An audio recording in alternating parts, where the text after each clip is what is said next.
I'm going back to my roots. Another day, another door. Good evening. I'm Caroline. Thank you for joining me. With me on air tonight is Tennessee-based band Neely, their husband and wife duo, Jeremy and Casey Neely. Hi, guys. How are you doing this evening? Hey, Caroline. How are you? I've got you both there. That's fantastic. Now, your music has been likened to Three Doors Down and Daughtry with that raspy, gutsy feel, not to mention guitars. Can you tell us a little bit about yourselves? Well, we're just a fan of music, and so when we tried to describe ourselves, we didn't know really where to go with that. A couple of our good friends that really dig our music, they literally came up with that description. The voice of Daughtry, the guitars of Three Doors Down, and the heart of Evanescence, because it's like those three bands just mixed up in a mixer. That's the way to describe us. But being a fan of music like both of us are, we just make the best music we possibly can, and sometimes that might come out sounding country or bluesy or just that gritty rock like what's on our album. Yeah, well, I'll tell you what, I've listened to a few pieces of your music and played a few in the last few weeks, and I thought, I've got to get you guys on the air. I actually asked you to join me on air tonight, mainly because I'm fascinated with how down-to-earth you guys are. You're not stuffy or pretentious in your music. In fact, I read, and I quote, "The rebel spirit of Neely comes out and says, we aren't rock." It's what you just said, really, isn't it? We aren't rock, we aren't country, we aren't Christian music, we are Neely. I took the liberty of choosing to play the song Kiss My Grits, which we'll play in a moment. But first up, I just wanted to ask you about the song Complete, written for your wife's sister on her wedding day. There was something special about their particular wedding that we don't often see today. Can you give us a little bit more to that story that led you to write that song? Yeah, the story behind that song, it was truly for my sister and our brother-in-law. Kelly was 35 when they got married, and Dave was 31, and they were both pure when they came into their wedding day. And so, we just thought that was something that you absolutely do not see in our culture hardly ever, and just was something that we wanted to do for them. Just a special song that Jeremy wrote. We presented it to them on their wedding day. Nobody had ever heard it. So basically they decided to make that a special gift for each other. They waited till they got married, is what you're saying. That is really special. Yes. Yes. Yeah, that's cool. Yes, and the really cool thing about it is you hear the lyrics in Incomplete, a million miles just to see your face. You see, Dave grew up in Indiana and Kelly grew up in Kansas. And when they actually met, they met online when Kelly was doing some mission work as a missionary in Albania, and Dave was an F-15 Strike Eagle pilot for the United States Air Force stationed in Idaho. So it was like, they had lived two separate lives up until, the age of 35 and 31, and then they came a million miles just to see your face. That's the lyric. Only you, before I knew there was the thought of you. I'm catching up with Jeremy and Casey Neely that make up the band Neely appropriately. That was Complete. Can you fill us in on that song, Kiss My Grits, there, Jeremy? Curious about that one. Well, Kiss My Grits is just a real tongue-in-cheek. It's meant to be humorous a little bit, and it's just a bunch of Southern sayings. Like, I don't know if y'all have ever seen the show. What was it, Alice? And there's a waitress on that show. It's an old 70s TV show, and her name was Flo, and that would be her tagline. She'd say, well, kiss my grits. Oh. So we just put a bunch of, American Southern country redneck sayings in there and just mixed it up and tried to paint that picture of a country boy, I guess is what you could say. But, keeping with our style and how we kind of wear our faith on our sleeve, Kiss My Grits has a deeper meaning in culture at large. Today, a lot of young people, they think that they have to dress a certain way or act a certain way, or some of them are even starving themselves to look a certain way. And Kiss My Grits, when you get past all those funny Southern sayings, is really just saying, be who you are. Each one of us is created uniquely, and just be the best you that you can be. And if somebody else has a problem with it, that's their problem. Problem with it. You can kiss my grits and slap your mama. I'm a redneck baller from down in the holler like Kid Rock, Little Tupac, and some Merle every now and then. Everything I Am is a song that also I listened to, I thought was beautiful, and is a retelling of Mary and the alabaster jar. For some of us that may not know that story, could you give us some insight to that? Well, that is the ultimate bullying story. That's one thing that we deal with in our culture nowadays is you're seeing the stop the hate stuff and children bullying other children and harassing them. And we just saw that in this story, because there's this, as the story goes, I'll just paraphrase it. There's this lady named Mary, and she's a prostitute. She's seeking out Jesus, and she goes into this party, and Jesus is at this party with a bunch of the religious leaders and his disciples of the time, and she comes crawling in the room because she's just looking for something more. She knows that there's more to life than this, and comes in crawling to his feet, and with her tears and her hair, she's cleaning his feet, anoints his head with a very expensive perfume. All the while, she's being verbally abused and kind of kicked around by some of the disciples and the religious leaders of the time, and we see just the reaction that we should all have to folks, wherever they're at in life, in Jesus. And he just says, come to me, I love you. What else could I do? All these things I lose just for you. What else could I do? What else could I do? All these things I lose just for you. Okay, most everyone at some point in their life hopes that their life will count for something, that they'll make a difference in this world. Can I ask you guys, both of you, either collectively together or individually, what kind of legacy would you like to leave in this world? Well, for me, the legacy that I would like to leave is just that, no matter how many bad decisions you've made and what you've done with your life, this is what I found in my life is that, the Lord is there with open arms waiting for you to come to him, and he will, restore your life and forgive your sin, and just a legacy to accept people and love them.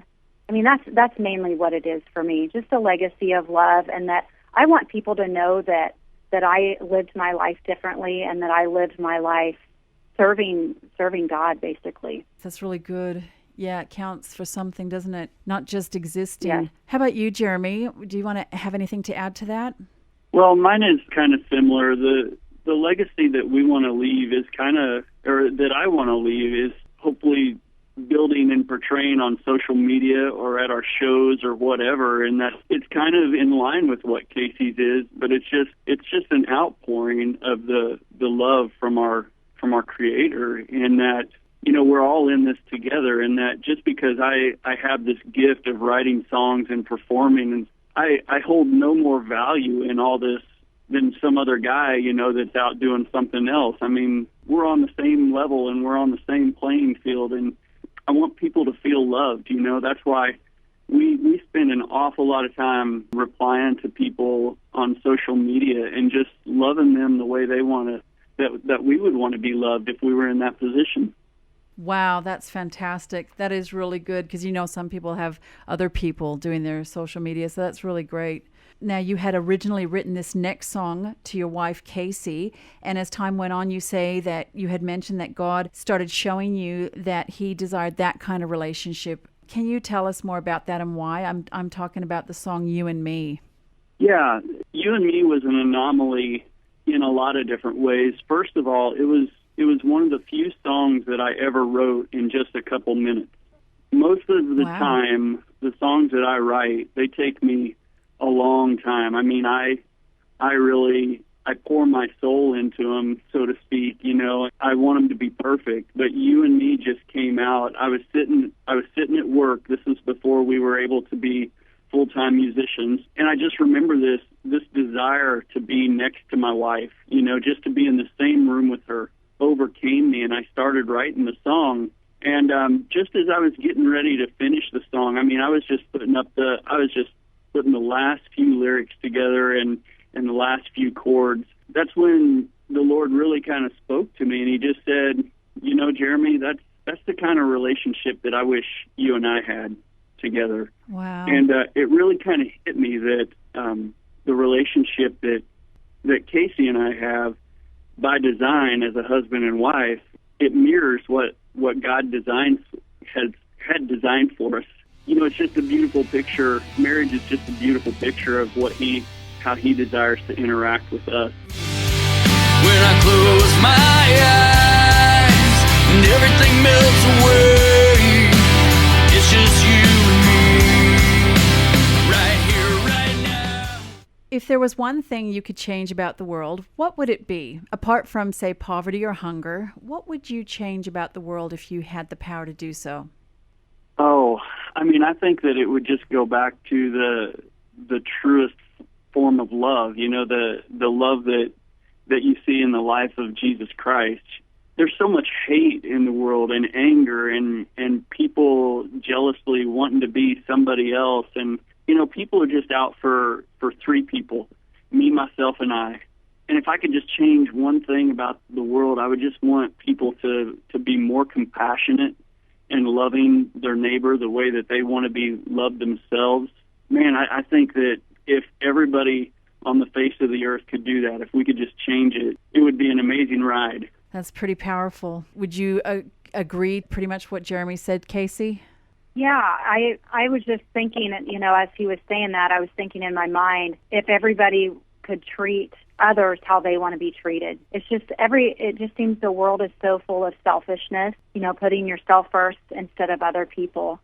And that would definitely be what I would change for sure. That's awesome. Well, I have to tell you that this last song that we have tonight is my favorite. When I first heard it, I got all goosebumps. I'm getting goosebumps now as I even talk about it. It's really interesting. I was very drawn to it. It's what made me contact you guys in the first place. And we were chatting. You just casually slipped in there how the song came to be. And I was like, what? You have got to share this. Can you give us some insight to this next song, how you came to write this, Jeremy, Falling Down? Well, I was raised in a good home. My parents were amazing. The small town that I grew up in was good. I had great people in my life, and somewhere along the way, I just started running with the wrong crowd. And in doing so, I became a drug addict and an alcoholic.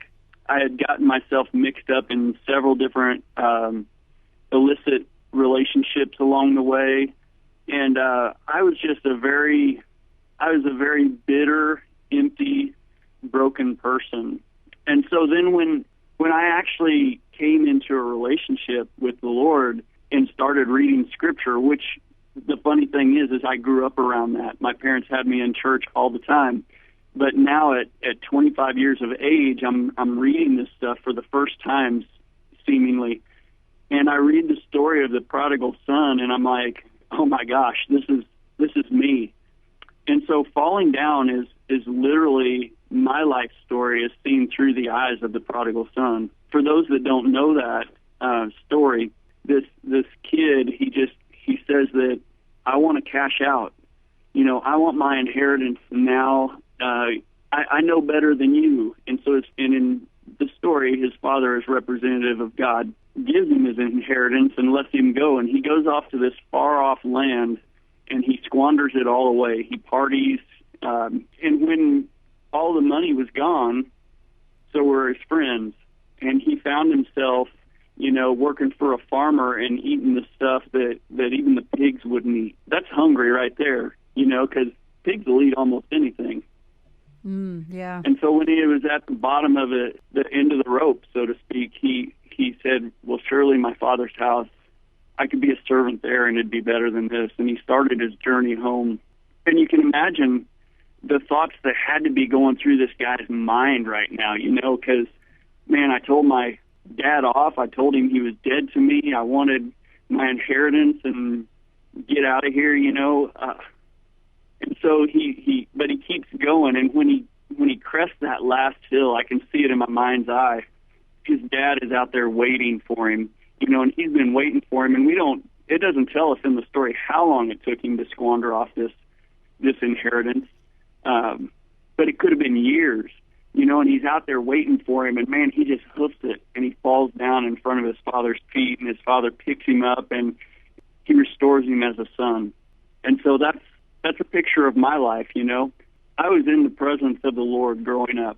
I knew right from wrong, and life was really, I look back at my life, and life was peaceful then, because I was living under the roof of my parents, and they were following those moral boundaries that God sets forth. And then I went out on my own and squandered this great inheritance that they had given me. But when I came back, it was with those open arms, and I was restored as a son. I can see your beautiful face, and I long to feel your love embrace. In future, as more and more people hear about you, do you see yourselves addressing issues of today in your music like other bands are starting to do more and more? They address things politically and where people stand. Do you feel this is a good way to communicate your heart and what you believe is right? What's your thought on that? I think with our music, we're just going to keep writing to the reality of life. While political songs and those things, they might be great for the day, writing about the joys and the pains and the hurts of life, those songs will endure. Many of these songs that you're even talking about, I wrote them in the early to mid 2000s, and people are still finding them today and saying, man, this song cut me to the heart. And I think that's because it came out of my life. It came out of my hurt. It came out of Casey's life and her hurt. But yet it also shows the joys of what life can be like. And so I think that's where we're just going to keep writing. We're just going to keep writing about real life, real situations. And, as we see people's lives conformed and changed and people start loving one another the way they want to be loved, I think all the politics and all that other garbage will just fall into place.